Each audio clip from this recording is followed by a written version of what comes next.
over, FYI, $1 million maybe on the cart barn and 800, no, million at Sconset and 800 so on the cart barn. And the Sconset was because of the weather, which somebody who's a member on the committee said, how did that happen when the Stop and Shop and the Boys and Girls Club got built without any overruns, or that we don't even know? They were built in a heartbeat. Yeah. So anyhow, There's Andy on? They were private projects. I didn't even think of that. Yeah. Well, Boys and Girls Club was built through the winter too, wasn't No. Weather is the lamest excuse. it? They just shot that out of the sky. Gave them my cell. no, Jeez. Calls. I mean, as I said, And after I saw the Stop and limits Shop, those not guys working in the long blizzard. distance. So you have to think Mr. about it. Chairman, how are you? Well, Mr. Viscarian, how Here are we you? are. Not too bad. Yes, I need nothing. Hello there, sir. How are you? Thank you. How are you? They dressed up today. I figured the jacket was Warm. instead of have shivered in Makes here it and look out. very professional. It seems like when it's That's the why hotter it Andy is brought a sweater. outside, See, I and think I the brought colder this and it gets in another here. jacket. It's so hot at home. I considered bringing a sweater, but I said no.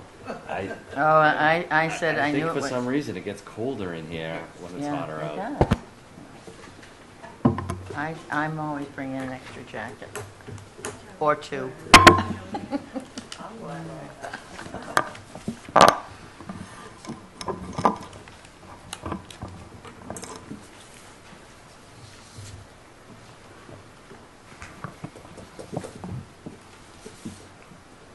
What I better do is get the tissue.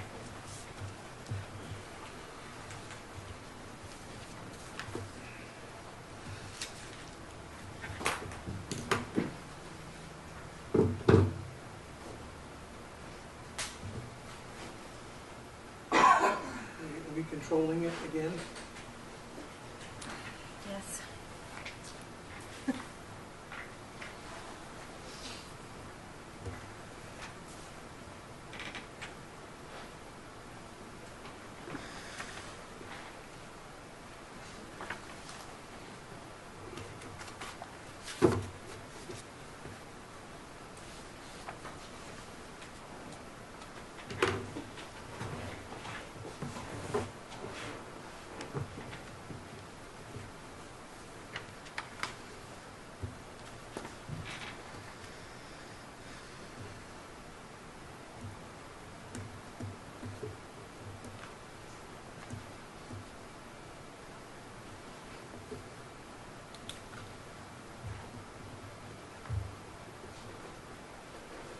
All right, should we begin?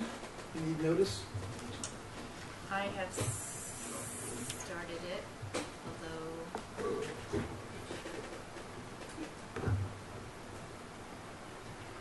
may not be working. We check in the back room. It's all set. If it's working? No, if it's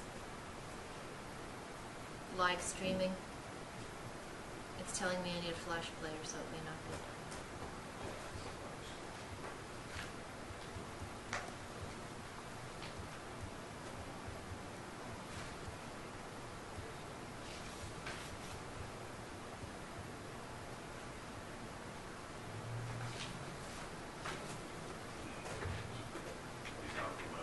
Okay, that's all right. I'll do it from here. But it's not recording and this is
my chances then.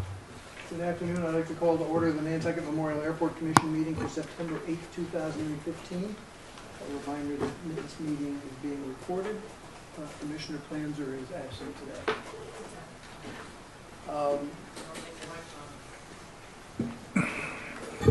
I'll start again. Welcome everybody to the Nantucket Memorial Airport Commission meeting for September 8th, 2015. A reminder that this meeting is being recorded and Commissioner Planzer is not present.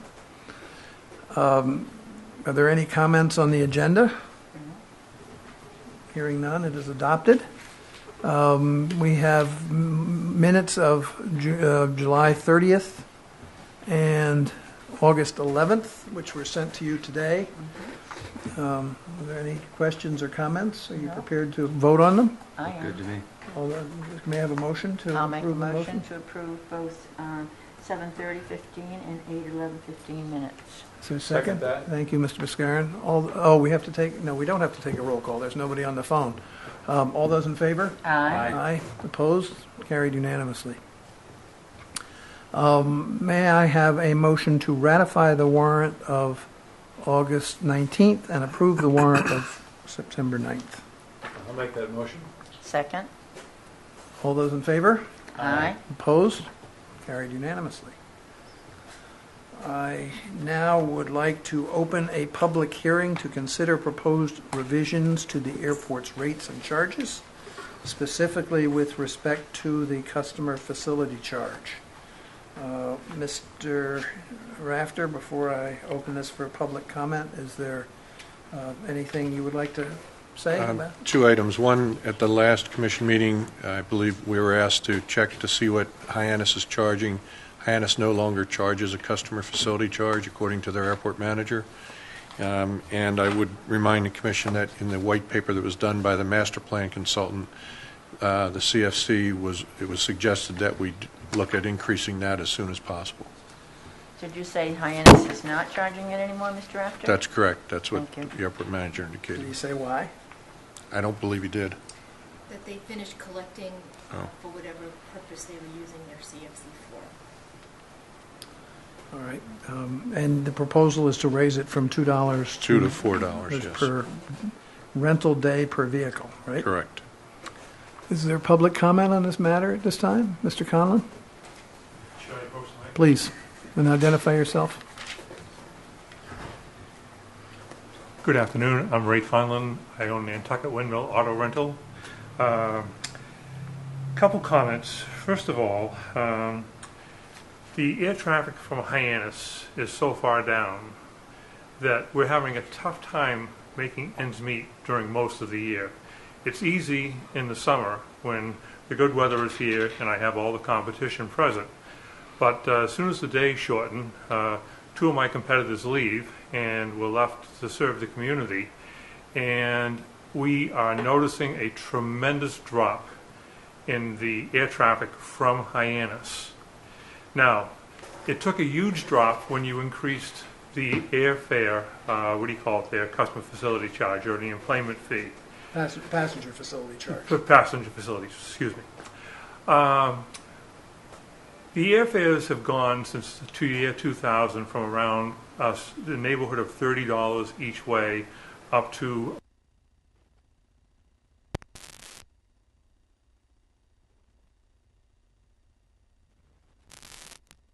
on Nantucket Air, it's $64 each way.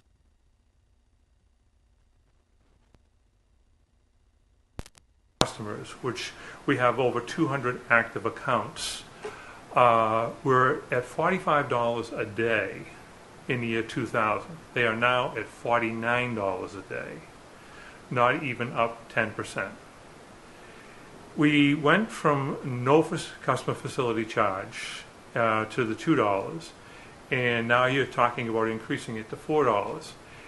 It is going to have a real effect. People are having a hard time right now justifying coming in and paying the exorbitant airfares and renting a car. Now, on a typical $49 commercial rental, you get $4.90, the 10% of the revenue commission. and you get $2 per day. That's the bare bones car rentals, the vast majority of them from November 1st until March 31st. We do have a bump in leisure travel at Thanksgiving and at Christmas stroll. Other than that, we rely on that $49 car rental to make ends meet. We serve the community year-round, and this is going to have not a tremendous deleterious effect, but I kid you not, when we imposed the $2 fee, we lost customers. And I have been told by my largest customer, a certain liquor company, they send 6 salesmen per week to the island. Wow. 6. To give you any idea of what people do in the evening on Nantucket, Not paying whatever. the charges for cars. But, they're considering moving to the boat. And most of their stops are in town. So they account for around, I did a little quick math, They account for around $10,000 a year in revenue for us, $1,000 for you guys. And they account for around $1,500 a year in the current customer facility charge. So that's a pretty fair amount, just from one company. So we have 200 active accounts. They are far less active than they used to be because many of them take the boat for a round trip of $50 as opposed to the round trip of $150 on the air. And whatever you can do to keep our costs down and the cost of the customer down, I would appreciate you taking a look at that. Because if we lose those commercial accounts, we're going to have a very, very difficult time during the off-season. We're going to stay open. We've served the community year-round since 1970, roughly 45 years. And I have no intention as, in closing, and we're going to be there. But it's going to put us really behind the 8 ball. And a couple other things where other airport businesses, such as your taxis, no longer service the airport in any numbers. And if any of you come out there on a Saturday afternoon, and anywhere from around 11 o'clock Saturday morning during the summer until 3 o'clock, when the crush really hits the demand for the taxis, they started lining up in front of the main terminal, not the new terminal, and the line sometimes went back to the pathway coming out from the new terminal where JetBlue arrives, because the taxis now are all in town because of the decrease in the Hyannis service. So we really need to look at ways of not increasing the burden on the Hyannis traveler,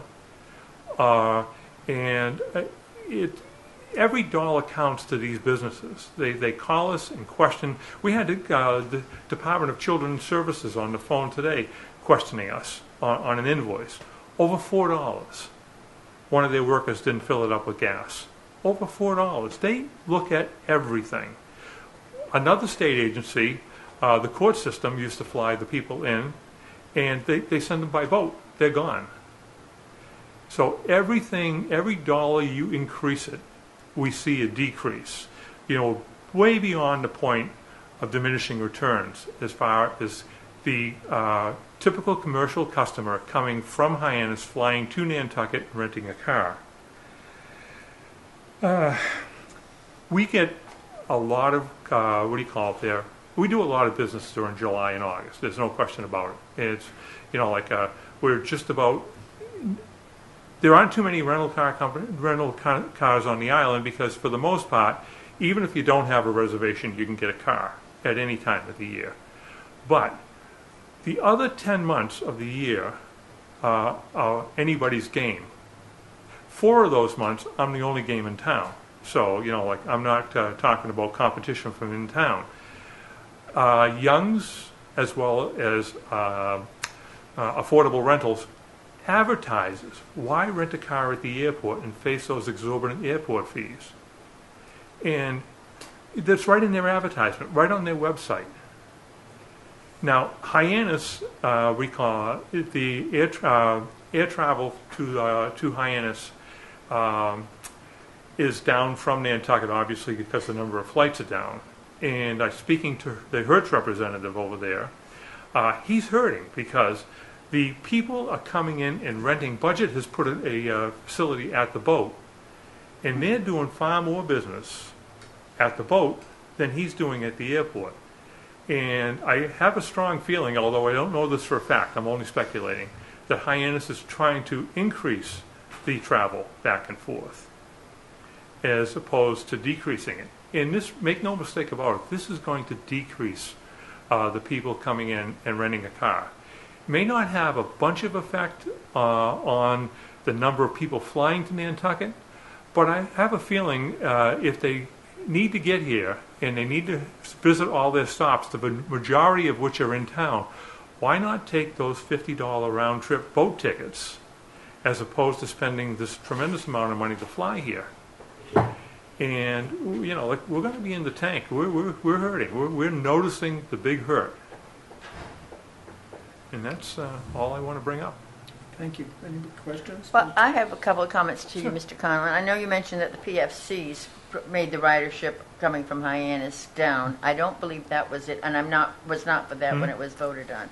I do think the airlines do not care to service Nantucket. I said it at last month's meeting, and I also think the town is making it too easy for people to use the ferries, the fast ferries, because they've got free parking and all of that. And I just think we are going to look into it, if I understand Mr. Rafter, and he is looking into Well, it. the horse is out of the barn, so to speak. Yes. You know, you let them run roughshod over you. I'm saying this not in a bad sense. I'm No. not being Where critical. were you last spring when we were complaining about the terms under which the new boat, Highline boat, was being permitted? Well, they did get it by you. They didn't get it by us. They didn't listen to us. They did much. You know, it's one of those things where if a Nantucket company has a car in Hyannis, they pay $1,000. What do you call it there? At the airport, Parking. or they pay exorbitant rates at any of the what do you call it? Their area gas stations or whatnot, approaching the $1,000. But the airport charges just $1,000. Nowhere in Hyannis is there free parking unless you take a shot. One of the girls that worked for me, that used to commute, she had a Volkswagen, so she snuck it in the back of Tracy Volkswagen and left like it her there style. because they couldn't tell if she was dropping the car off from service. But that's the only free parking I've ever heard of in Hyannis. Creative. Well, You know, we did try with both the town and the boats. And we give them a free Yeah. ride. And Well, it's just it was a long impossible. discussion here that we had, and Mr. Drake was very vocal in it, as we all were. And so, I don't know what we can do. I mean, I really, as I say, feel your pain. I understand what But if you don't look wanna at add our, on. excuse me for interrupting. That's okay. If you look at our financials, you know, we've suffered as a result as well. And I'm looking at mine as well as yours because I know it should be a symbiotic relationship.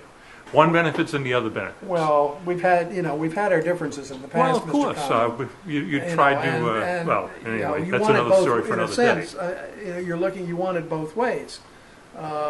You don't want us to do something about your overnight parking situation over there, but you want us to be responsive to you on your concerns.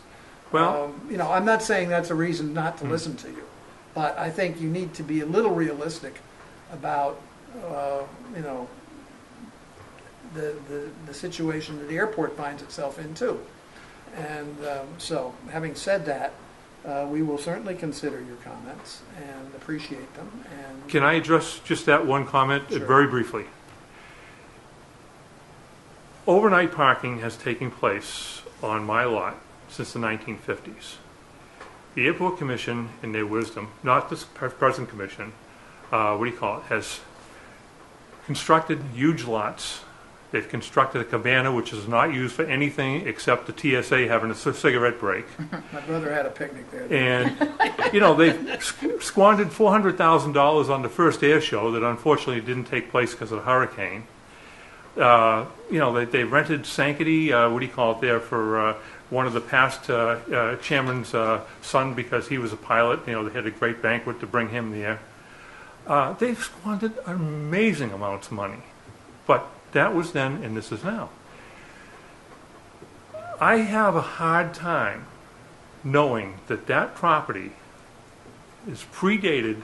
It's not even doing business, to the level it used to. And yet the Airport Commission, through their dubious decisions, has built this tremendous parking facility that can't be filled. Well, it was filled for a time. Well, it's not my fault. No, You I didn't had an say- overflow. I didn't say it was, but But- what you also fought us very hard when we raised questions about your permit and, to take overnight parking from us. Well, So that's not the issue here, but I'm saying that we would appreciate a little consideration back to Well, us. the consideration is this. If you double the customer facility charge, you don't double the money, because more people are coming by boat every day. And this will have an effect on the number of commercial people coming in during the winter. You will increase your revenues. There's no question about it. The revenues are going to be hurt with the customer facility charge. Let's say we paid you X amount of dollars last year. I have the exact figures in here, but I really don't want to, when those things were taking place, so far I've given you a fair amount of money this year. I understand that. And, it's not going to double. It's going to probably be I think we 1.75. understand that. Thank you. The only other point I would want to make is you have elasticity in your pricing. And in July and August, and probably somewhat in June and September, you were able to raise your prices significantly. Not to those commercial people. Well, to most of the people who rent cars from you. Well, if And- we weren't able to get those prices, we wouldn't be here. Nantucket's probably the most expensive place in the country to do business other than My Hawaii. only point, I'm not going to argue it with you, my only point is that we don't have that elasticity. We can't say, all right, you're charging X plus Y for a car, so we charge, N plus M. Our fee is N every day, no matter what the rental rate is. So, That's not accurate, because you get 10%, like this fee. the $49 you get 10% of.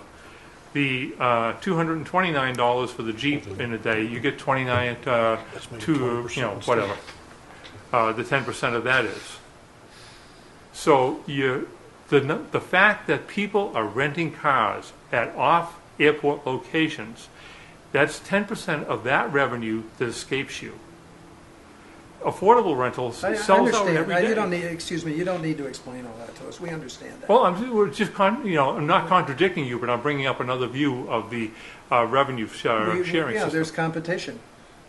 There's no question. There's competition in transportation. There's competition in car rentals. And we have, in our own way, chosen to be out here at the airport, and so have you. And, we have to live together, and we have to work together. And we appreciate the concerns. We have tried to be as accommodating as possible to our tenants here. But we have to, for some of the reasons you alluded to earlier, be very cognizant of our stewardship of the financial health of the airport. And yes, there are downsides, no question. But there are upsides as well from that perspective. Well, this is a contributing factor to a downside. Fewer people You've are already going to be said that, traveling. so I think we're done. Thank you. Pleasure. I'm sorry, does anybody else have any questions? Okay, thank you. Are there any comments? Mr. Gasparo? I would just comment that I guess I'm sorry, I'm closing the public hearing. that I, understand and appreciate Mr. Collins' comments, as I'm sure we all do. I think most of us would like to see almost as many fees reduced and ridership and use of the airport increased. At the same time, that's why we went through the study, the financial feasibility study, before we did this, and got a paper that suggested that this was a route to go. We've also adjusted a lot of the other fees and charges on the air side, if you would. And much like you have a business to run, I think we're looking at it the same way. And ultimately, I believe, as you stated, that it will result in an increase in revenues. I agree. I don't think it will be double because there is going to be that. I myself, as a traveler, sometimes will do the same thing going in the other direction to know that I could save. We're all doing the best we can.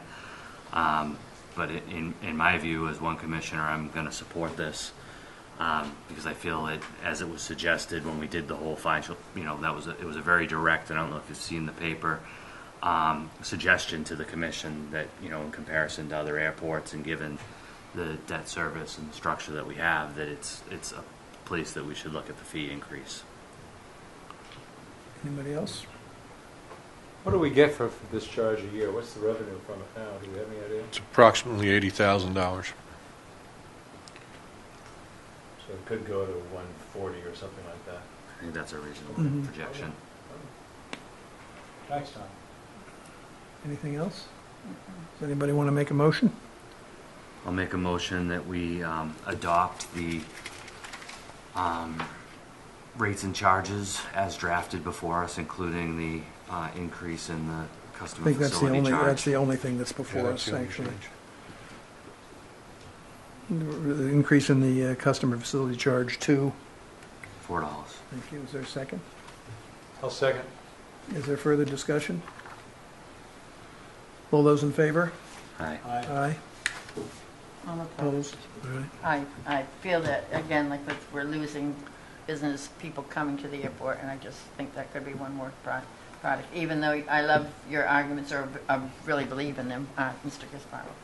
So, I'm sorry. Mr. Conlon, I don't mean this in any way to, other than as a good faith suggestion, but, we've been working with the airlines, we've been trying to work with the airlines to tell them that they're not offering enough service. In addition to the high prices, they're not offering enough service.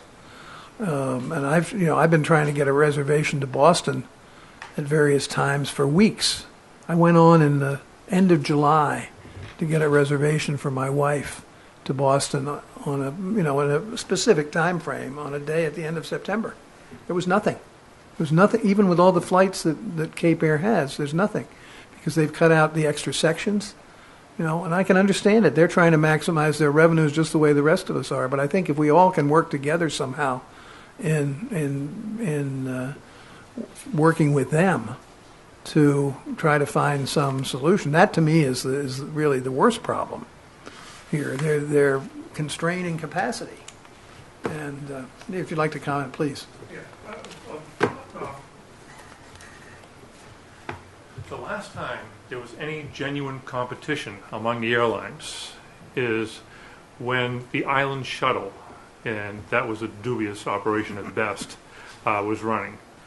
There were more people flying to and from Nantucket because the third airline gave them a boot and a can, and it was like Christmas time. The fares dropped and everybody was busy. The restaurant was packed. The restaurant's probably pretty happy with this because nobody has trouble finding a parking spot in the front lot to go to the restaurant because nobody flying back and forth to Hyannis is in those spots.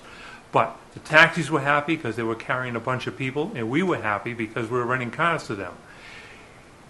The first 20 flights coming in, there were 20 flights arriving prior to 8 o'clock in the morning, and David can attest to this, between Gull Air, then Island Air, then Nantucket Air, were all full of day trippers and employees coming in. Many times those flights have one section now, and they're not full. That's how dramatic the decrease is. And if there's no competition to spur those prices to move lower, and you keep increasing the fees, such as this, you may end up with no air service at all in the winter. Well, this is an issue that's very real for us here.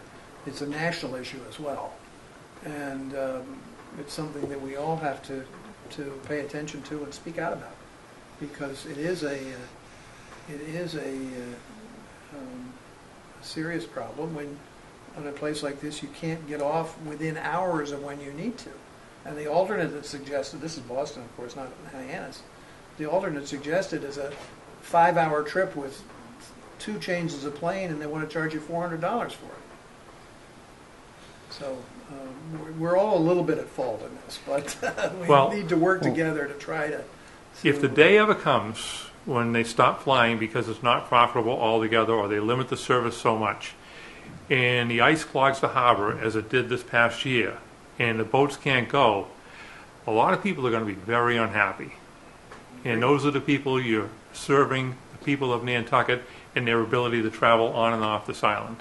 And those are the same people who, when the boat doesn't run, they come racing out here and expect them to be planes. You know, there are you know, there are issues. There's of no question reasonable- about it. It's back and forth. Yeah, it's all sides. So anyway, Well, thank you for your consideration. thank you, and maybe we can talk a little more about this issue of trying to Well, increase, increase air service, because Tom is working, and that's one of his mandates. Yes. You know, when that guy was running the show, and I'm not advocating another operation like that, because there are horror stories, you know, from the crack of dawn till the end of the night when he was working with a flashlight on the ramp on his motors on the plane. What do you call it there? And flying at the wrong altitude, but neither here nor there. Really, there were so many more people coming out there, and that wasn't much of a decrease. I think he was selling his commuter books for like $100 less than the other ones. I think they were probably like $450 or $550 at the time, but he was offering for $100 less. He was full. He was absolutely full. The airlines are using the excuse of fuel prices.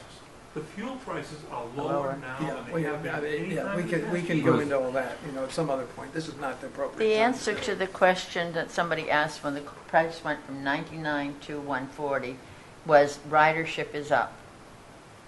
So why, you know, why do they, it seems to me, why would you keep going up? Which of course they would, because they get more profit. And then they went up to 265 the next week. So same day round trip. So again, we all Yeah. have to pull our oars in this. There's no question about it. But And Mr. Rafter is working on it, just. I do appreciate whatever you can Okay. do. Because, one of, I mean, walk in, one of the, what did you tell me today? And it's in here, I guess, in the package. JetBlue. JetBlue's up 30%. there is no question about it. It doesn't- When doesn't your help company in is February. going well, as Yeah. it is this year, those people are going to come. It doesn't help in February, though. I agree. Definitely. JetBlue is where my competition is in February, not here. Thank you. Thanks. Thank you very much. All right. Moving on to public comment. Hearing none. Pending matters, formerly used defense site status. There's a meeting scheduled for September 17th with the Army Corps of Engineers to address their work plan on the FUD site, and it appears that we've had some success in getting them to put in their work plan the remediation of stockpile X for unexploded ordnance, which is a big plus. We want to verify that it's the entire pile, not just the surface. We were looking at a potential $200,000 to $400,000 cost if they didn't do that. So I think that's a big plus. And Noah's working on some other things to see if we can get them to test for certain things as well. So we're also going to be discussing at that meeting the final part, if you will, of the removal of the limbs and tree branches and things that are still on the site. And the work plan indicates that we will perform the work with them monitoring for unexploded ordnance as we do it. So that should work out well. Also, though, under contracts, we have one of the amendments for the relocation that we had to do because of the FUDS project. So just give you a heads up on that and discuss that in a minute. And next is the general fund repayment, and I have no update from the town on that. All right, thank you. Pending leases and contracts. Are there any questions on the FUDS report? All right, pending leases and contracts. You have the list in front of you. Is there anything? We only have the two, and one is the amendment to the Dutra lease, Jesse Dutra Landscaping. Again, that is because of the relocation. And just so you're aware, the original request from Dutra was over $180,000, and the abatement's going to be for $131,000 with an approximate payback of about 4.5 to 5 years. It's pending, but we also have one for Weisenthal for a total of $60,000. This says 34 months.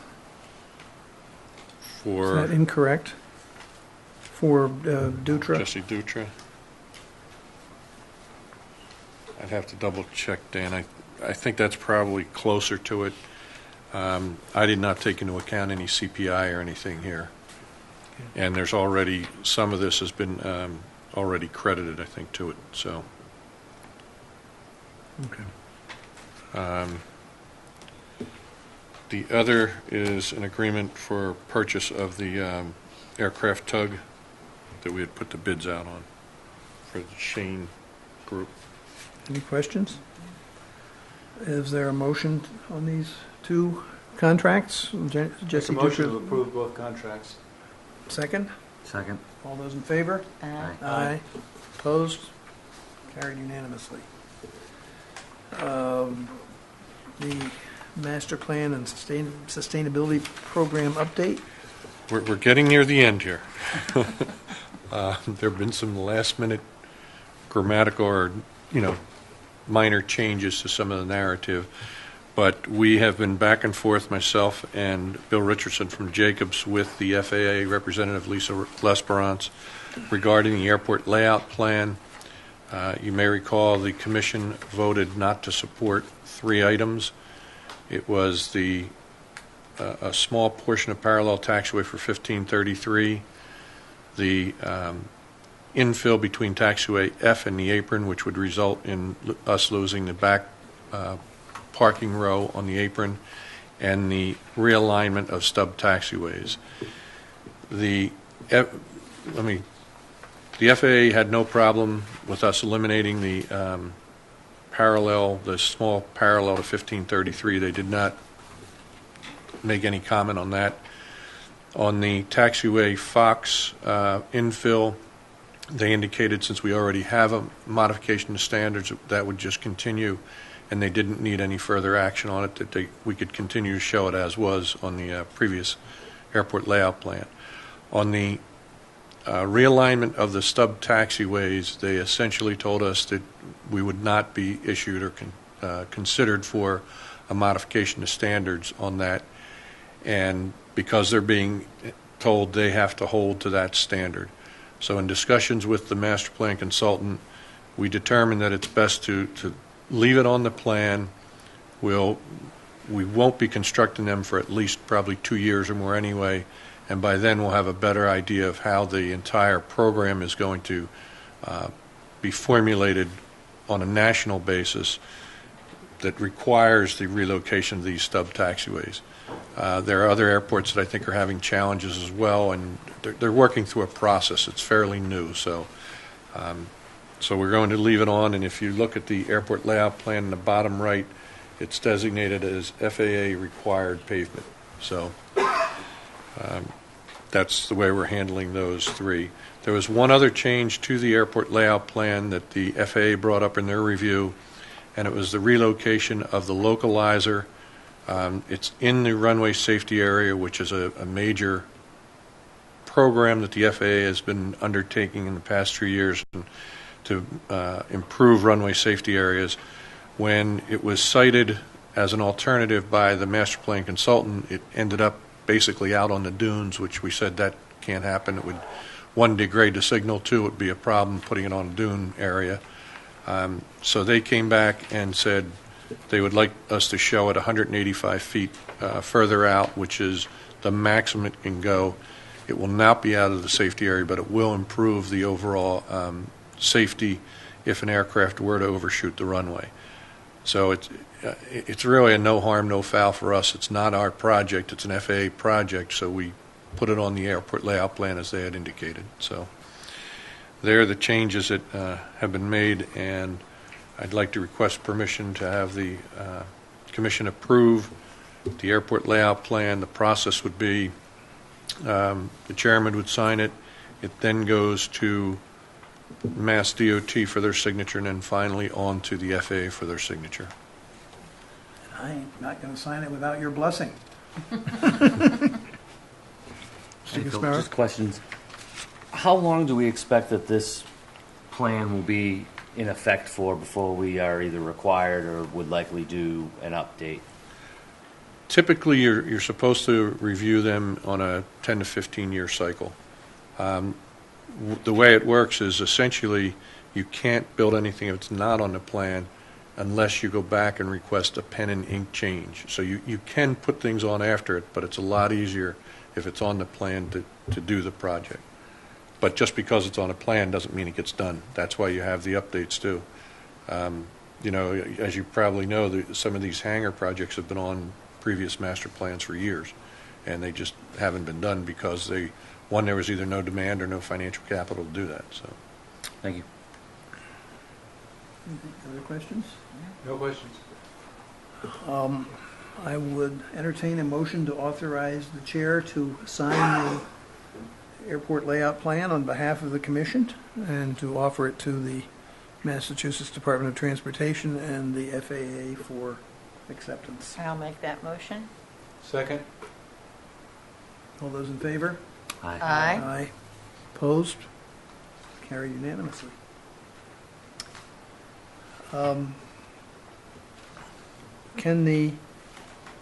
You say the plan can be, ALP can be modified without going through a whole master plan process if you get the FAA's approval. yes. Right, okay. All right, very good. It took us a long time to get here, and we're not done yet, but Very close. just one thing, back to the contracts. Technically, it's not a contract with Jesse Dutra. It's an amendment. It's a memorandum of understanding. So Correct. I think That's right. That's what the motion should reflect. Okay.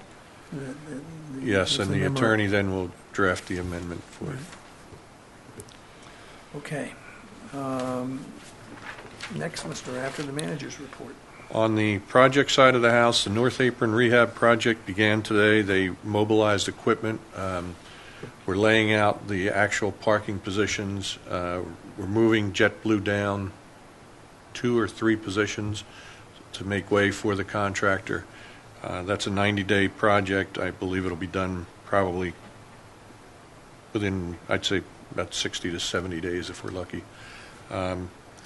And I think it'll be it's a start of a major set of projects, as you know, to rehabilitate the entire apron, starting at the north and working all the way around to the south. So that'll be a good job when it's finished. There will be a change in passenger flow and baggage pickup. The passengers arriving on JetBlue will come in through the hallway that is adjacent to TSA, where they would normally queue the JetBlue flights. The arrivals will come in there. The departures will be queued down towards the hallway towards seasonal bag claim. Seasonal bag claim was shut down today. And the JetBlue passengers will claim their baggage in the Hyannis baggage arrivals area by the rental car companies. I hope there's signage. We've moved some signs, we put up some extra signs, and we're asking all the employees involved from Rectrix and everyone else to make sure that the passengers are aware of that. The air traffic control tower project, there's a pre-construction meeting tomorrow, and we just received the schedule today. It's essentially a walkthrough and a long duration meeting with all the subs, with the general contractor, and going through everything that needs to be done. The mobile tower has been installed. I'm sure many of you have seen that, and that should be operational, I believe, by October 1st is what they're looking for the cutover. The parking lot exit lane mechanism, the saga continues. I can't even describe it.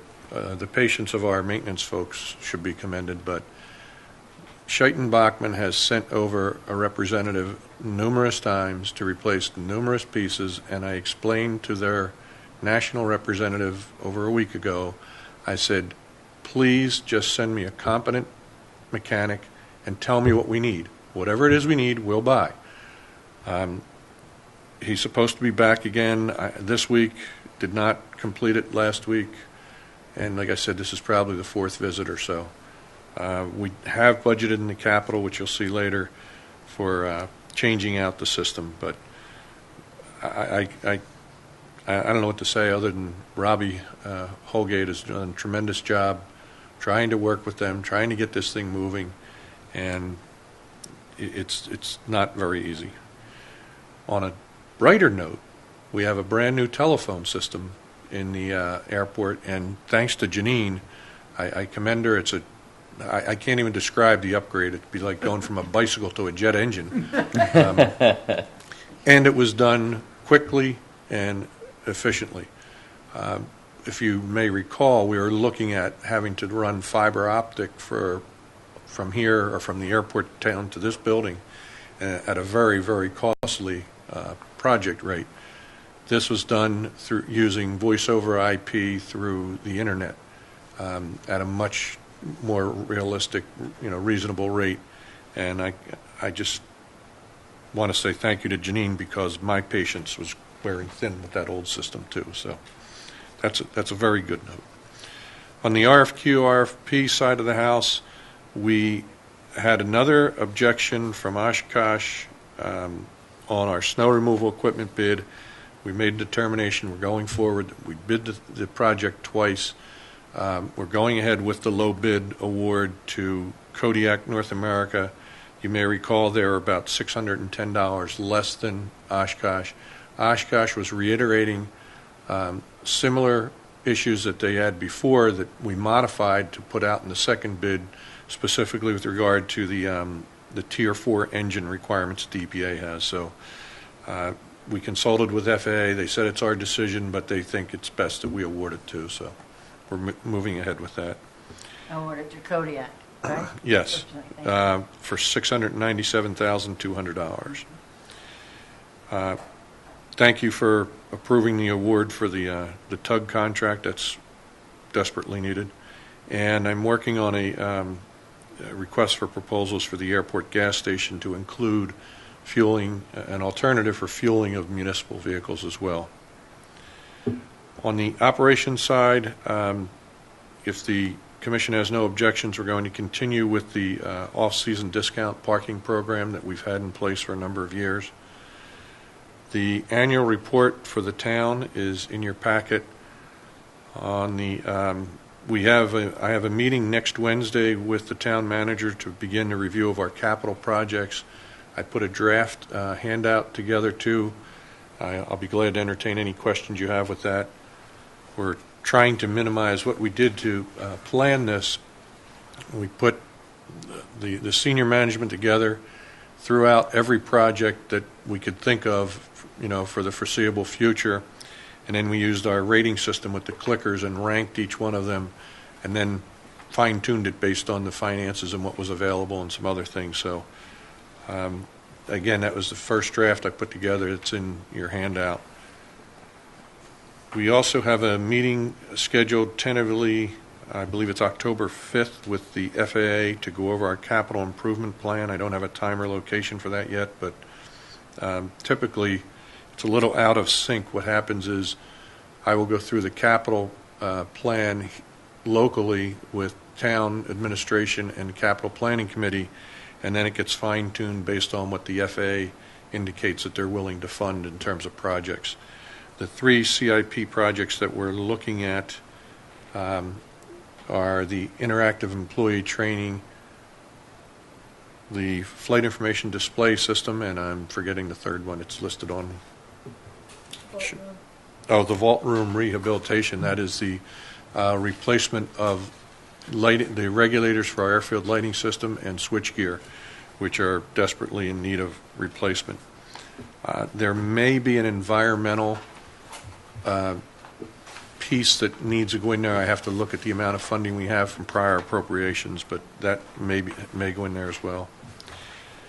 I had a call from the FAA compliance officer, Jorge Penteli, who if you may recall, I asked 2 questions regarding employee housing, and that was, is there any showstopper essentially to us proceeding with employee housing? Bless you. And what is the technical process that we must follow if we want to proceed with employee housing? he talked to folks in Washington. He called me back and he said, the only thing he indicated, he said, I think there's opportunity to do what you would like to do. So he and Mary Walsh are coming in, I believe it's next Monday, to sit down and go over what those opportunities are. So we'll keep our fingers crossed on that. On the solar initiative side of the house, I put in a handout the town's effort to determine interest on solar. They essentially put this piece together to see if there's any companies out there that are willing to essentially do it at no risk. So they're waiting to see what comes of it, and that's what anyone that's interested in solar, we're turning them towards the town. So also, I believe I sent to the commissioners a email with the new MassDOT Aeronautics Director information, Dr. Jeffrey DiCarlo, with his contact information. I've not had a chance to speak with him, but we're going to hopefully try to set up a meet and greet, and see if we can get him out to the island. So, any questions before I go on to statistics? On the Oh, excuse me, I did have one question on the paint and beads for the runway taxiway. Does the state provide that, or a better quality? no, At one point they did, didn't they? Yes, they do some of it. This year they're going to be doing the taxiways. They've indicated to us that there will not be any funds available going forward for the ASMP grants, which is what that came under. So we are looking at carrying that number. I believe it's 135,000 Right. each year for the paint and beads. It's a rather expensive chunk of change, and you know, if the state can do it, great. We just don't spend that much money. In all honesty, I think what we might want to consider is speaking with Hyannis and the Vineyard and see if there's ways to, get some efficiencies of scale from that, whether it's collectively buying a paint machine or what, I don't know. But we've got to have a better way to skin that cat. I guess my question is, how can we justify those as a capital expense? How can we justify what? Paint and the beads as Oh. a capital expense. Oh. How long do they last? Depends on the environment, the winter. They can last 5 years, 10 years, 1 year. And we normally, the schedule is we do 1 year runways, 1 year taxiways, but there's sections that we might not get to for 3 or 4 years either. So I don't know. I'm not sure if it's going to meet the test, to be honest with you. What is the test between a I think capital it's- expenditure and It's typically, I think, 50,000 and a duration of time that it lasts. Yeah, I mean, the town has often, let a building go to pot. The schools, for example, a few years ago, and then went in for a big capital expense Rather to than do bring them daily back. maintenance. Yeah, exactly. Okay. We have a little bit of the same thing with the terminal. I mean, we're trying to be good stewards of our property, Well, and with the airfield, with the beads and paint, though, we can't allow it to we can't. deteriorate I to mean, a certain point. We know what happens if you do. Yeah. We've seen other airports, what happens. But I just wonder if they will let us get away with that, or whether we shouldn't just bite the bullet. We will find out, Dan. We'll So, find out. you If know- not, it'll have to go into our operating. I mean, I hate to see something like that go as a capital expense if we can afford it from the operating budget. It's a lot of money. Why borrow the money for something you may have to do again in 3 years? Borrow the money for 10 and do it again in 3. It sort of ends up doubling up on you. So. We'll look at that. See if we can move it over to operating. And presumably this is for 17, right? Yes. So we would at least have that option. Are you asking? I guess you do want this approved. Yes. And I asked today if there is a schedule for meetings with the capital planning committee, and there isn't one put together yet. So But let me, you could either approve this, or I know you want to I want to have it approved before we go to the capital planning But committee. you're going to the town manager next week or sometime with it, right? Yes.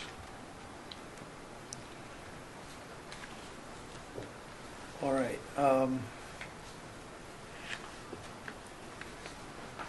suppose it's a strategic question too. If you say, well, we'll try to put it in operating, then they say you have to put it in Yeah, operating. well, So, yeah. it's,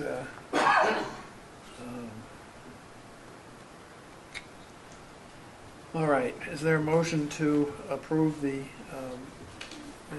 capital request plan as presented? I'll make that motion. Is there a second? Second? Any further comment? All those in favor? Aye. Aye. Very reluctantly, aye. You're right. Any opposed? I think I would just ask you to keep in mind that if we can make it, we should probably put it through the capital process, see what happens. Yeah, I think your instinct is right. I don't know that it's going to make it through. But I don't know whether the terminal painting will make it through either, but let's see. hopefully it will, because that If it has was 3 million, it might, but for 75,000, well, I think the threshold's 50,000. no, I know it is, but let's see what happens. Well, and the other is we've split it up. We're doing 75 in 17, and then in 19 another 75, I think, too. So We definitely have to do preventive maintenance, or rather it's just going to fall down. One of the issues, there are a lot of issues, as you may know, going on over the vineyard right now. No, I do not know. We'll talk about that when we Okay. get to other things. okay. On to statistics. The operations are actually up in July, 5.5%, which is a change we've seen decline for the past several months. So that's good news. Now the emplanements on the other side, though, are down 3.2%, again, July and fiscal year to date. But if you look, airlines, or by airline, July over July, everyone's down except 3. Tradewind is up 18%, US Air is up 5%, and JetBlue is up 30%. Total, like I said, is still down 3%, but JetBlue being up 30% is a very significant climb, going from 7,700 up to 10,000. That's partly because of the Washington weekend service and the additional Kennedy service. How long are And they going to continue that? Excuse me, I'm sorry. they operate through October 19th. I believe it's right after Columbus Day. But does the Washington service continue that No, long? that has already stopped, and I believe Boston goes to weekends, and I think Kennedy goes to 2 a day, except maybe weekends or something. How are those flights, how do they do during the week? They're pretty full. Kennedy. I've looked for seats on them. Really? Yeah, Kennedy You seem to does be very going off the well. island a lot, then. No, it's just interesting. That's a good question. And David and I have been working on a new format to show you some more detailed information on these statistics with regard to load factor by market, so that we'll be able to see by airline and market. For example, Boston JetBlue, Boston Cape Air, DCA JetBlue, DCA US Air. So hopefully we'll have that for the next meeting, that's the new format. It'd be interesting to see how August plays out. I mean, clearly, some of Mr. Conlon's comments have some Yeah. It's ring to them in the sense of, but I think also my observation about the dedication of the airlines to providing.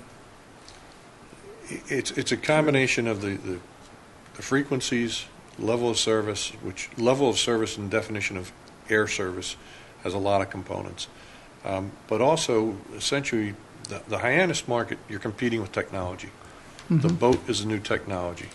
And, I think they need to reconsider their business models and look at what other destinations might be better served. So I'm working with the consultant from Hyannis to put together some presentations for the airlines for the end of October when I go to meet with them, with the goal of extending the season and looking at off-season, potential operators, so.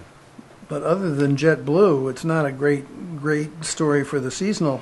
Well, and Dan, when Carriers. I haven't done the full data mining here yet, but I believe the decline in the other seasonals is predominantly because of their shrinking of the schedule.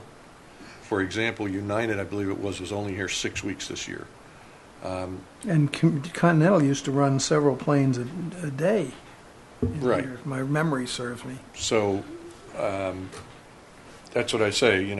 They cut back, and one of the differences between the merger with Continental and United, I think I told you this, was the work rules. Same union, different work rules, where crews in one airline didn't mind being away from their homes and overnighting in places, and the other crews wanted to be back at their base. We saw that this summer with United Continental there were no overnight flights.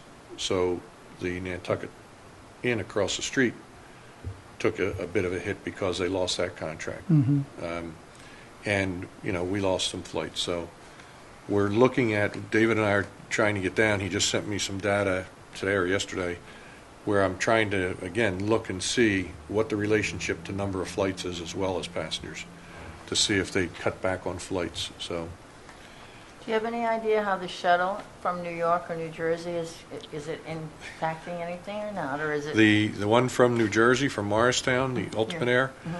Oh, no, I was thinking the shuttle, the boat shuttle. Oh, the boat shuttle. No, I Very. don't know. But we had weekend service. It's a very long ride. 6 hours, I think. I think Yeah. it's, more than that, I believe. From here to New York? Yep. We had a Ultimate Air running a shuttle from Morristown Airport to Nantucket Thursday through Sunday, I believe it was, just for the last probably 4 weeks of the summer or so. And just yesterday went out with 23 passengers, I believe. So Wow. And no luggage. other luggage went on another flight. What aircraft are they operating with? A Dornier 328, Okay. 32. That's a pure jet, not a 32 seat. not a turboprop. Correct. Yep. High wing pure jet. And there's now helicopter service, too. I haven't seen the scheduled service helicopter. We've seen the privates. Right. Blade has been in on seaplane, I think, and some other things. So Well, not in a helicopter. I don't think the Blade helicopter. I don't know if I haven't seen that They here. advertised it. Blade advertises. Tradewinds is doing advertising. Ultimate, they're all advertising. So on the other statistics, the Jet A gallons sold were down 5% for the month of August, but up 4% year to date. I put the August numbers in there for Jet A. And on Avgas, up 1% for the month, down 1%, so close there. Freight is down 1%. The noise, we saw a significant increase in noise complaints in July, I'm sorry. 72 versus 47 the previous year, and NOAA has the entire list and breakout. The majority of that was a concerted effort by the Surfside Association. They had a meeting and indicated basically call NOAA for complaints and so on and so forth. So it's I think some of it has to do also with last year not having the ability to be able to take some of these complaints. Now we have them. So unfortunately NOAA is on vacation, but he is looking into these.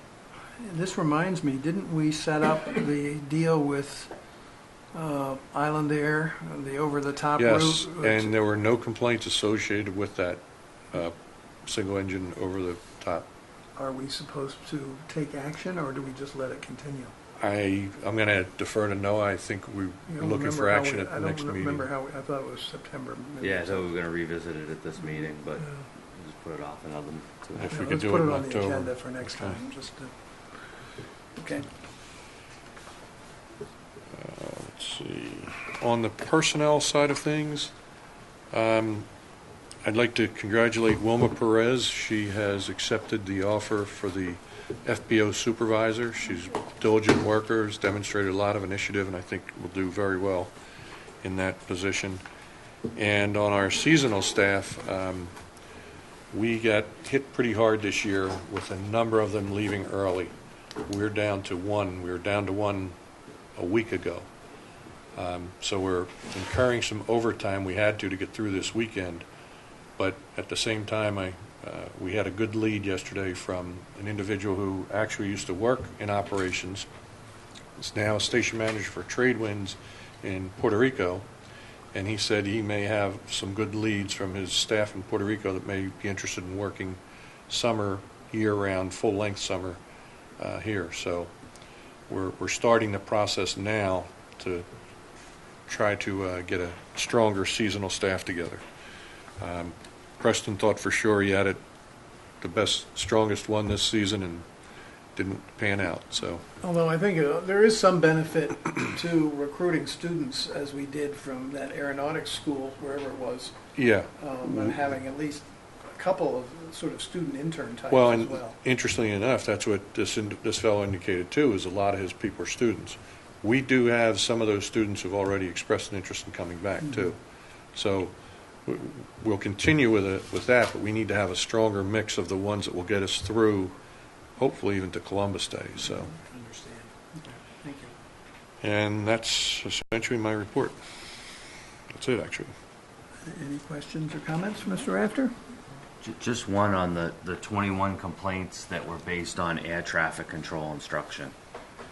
I'm wondering, and perhaps this has to be a subcommittee type of a follow-up, and I know there's busy times, I know sometimes they're instructing them to make turns sooner, but clearly, if there was a way that we could find to foster a more cooperative relationship I'll ask Noah for the With details.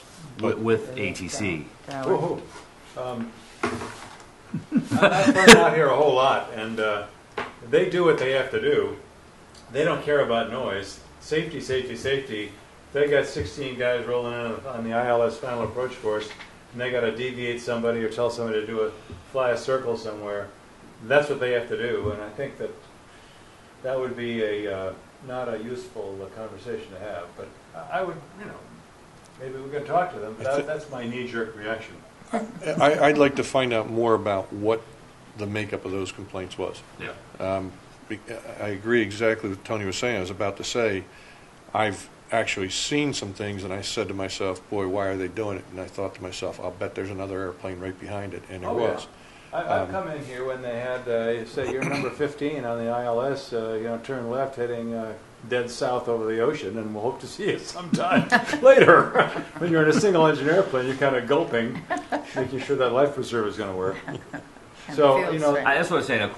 yeah. Foster help where they I've can. heard them talk like that. It's like carrier operations, out here when they're slamming them in.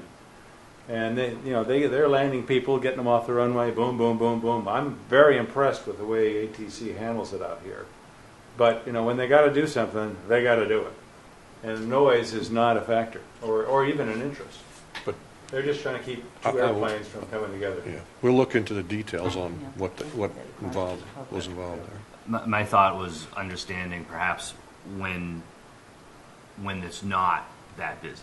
And that when they can encourage a mile offshore, and as you're heading into the off season, and they don't have to say immediate right, for example. I think that's what you see in a lot of this is It's a changing of gears. You're going from that busy day to a real slow in another couple weeks, and they just automatically Another thing think that it's happens is some guy doesn't clear the runway, and some other guy's out there a mile, and they're going to say go around. So suddenly you got a guy going around at 300 feet above the runway, making a whole lot of noise, full power, attitude.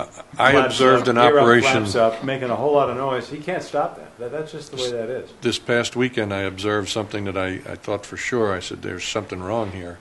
I was on Nobodere Beach, and I saw a 402 come screaming down the beach and make a hard left turn and come in for runway 6. And I said, either something's wrong with him, or I said, I think I know what's happening. And I said, I'm betting any second now I'm going to see another airplane coming right in on the final, and it was JetBlue. So he was basically coming in right before JetBlue. He just cut in, They cut it in tight and got in there. So, and again, it's because behind JetBlue there were more airplanes coming ATC too. does a very good job, and this airport, like Westchester County, from time to time is a beehive of airplanes, and for them to make sure the metal is not smacking into some other metal is that's just the way That's what that we is. want.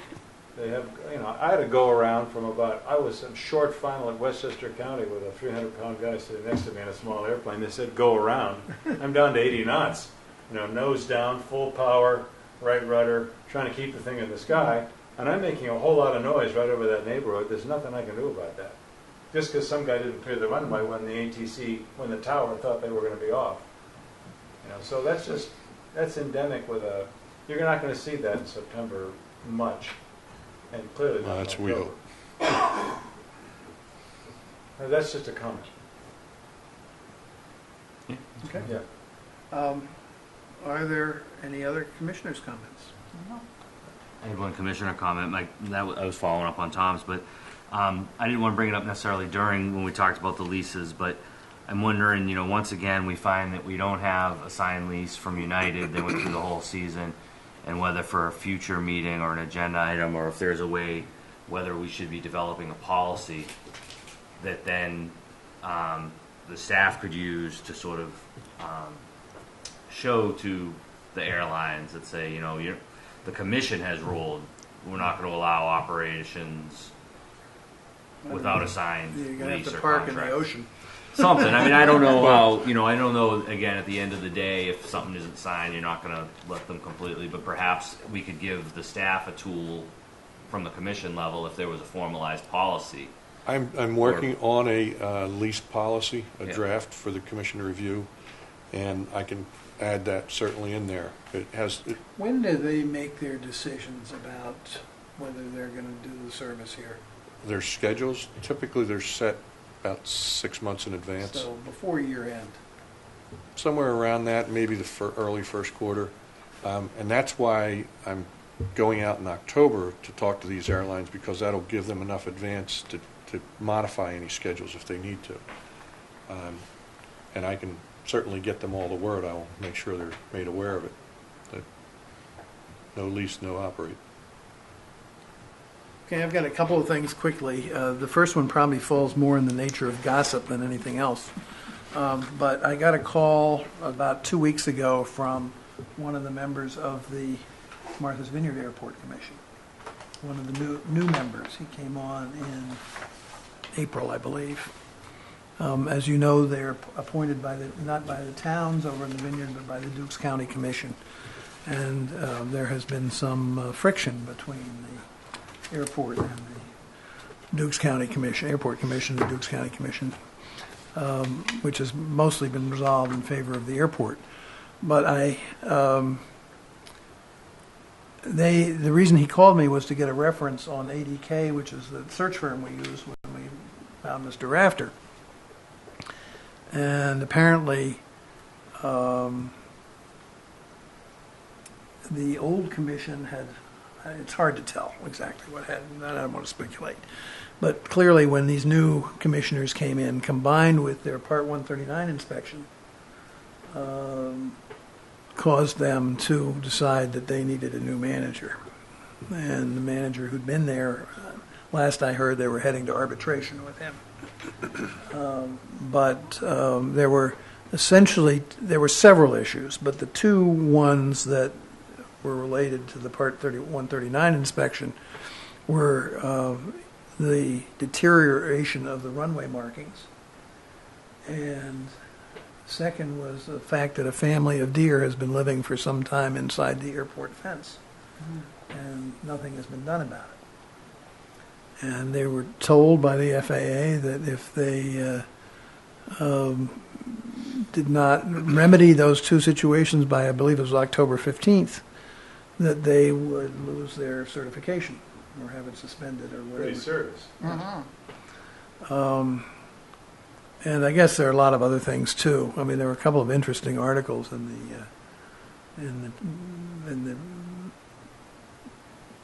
the Vineyard Papers, which I'll be happy to share if anybody would like to see them.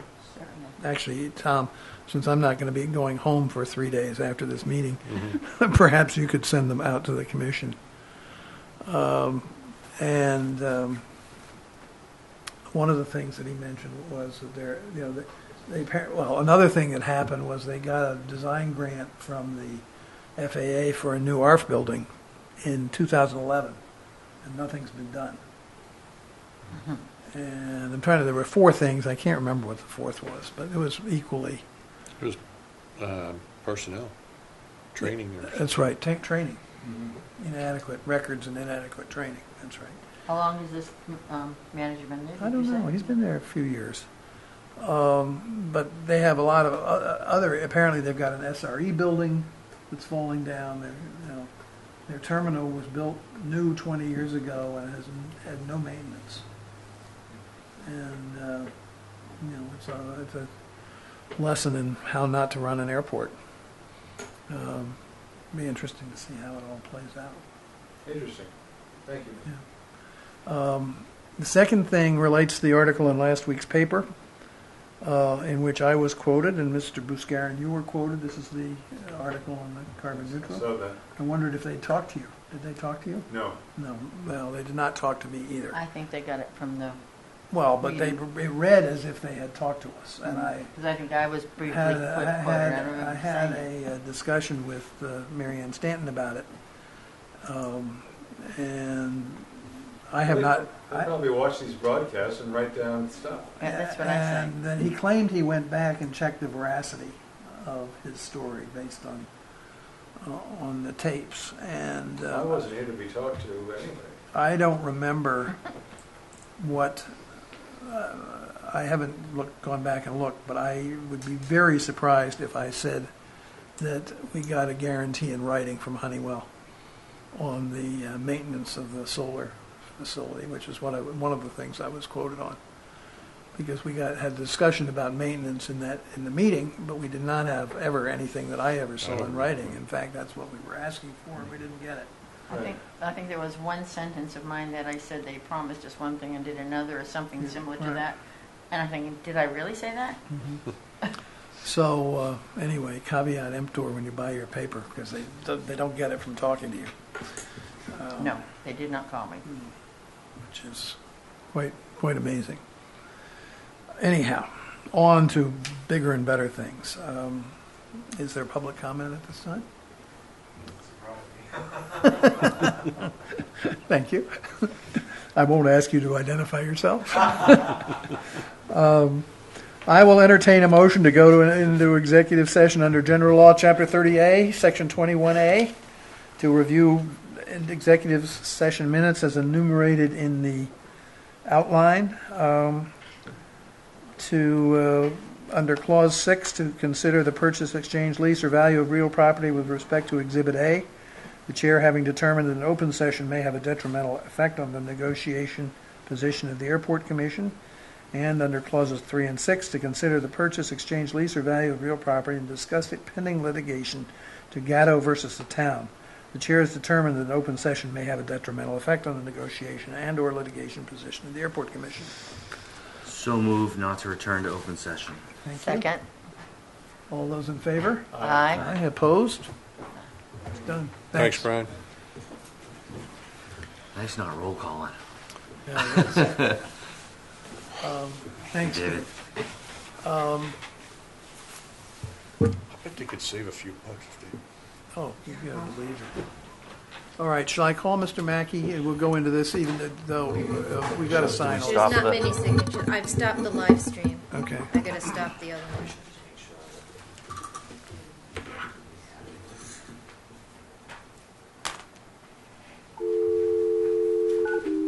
Think about how much you can save if they get the air conditioning under control. Yeah, huh? I like how Ray now complains there's no air conditioning also. With your permission, I'm going to take out of order these two. I think we'll talk about Gatto first.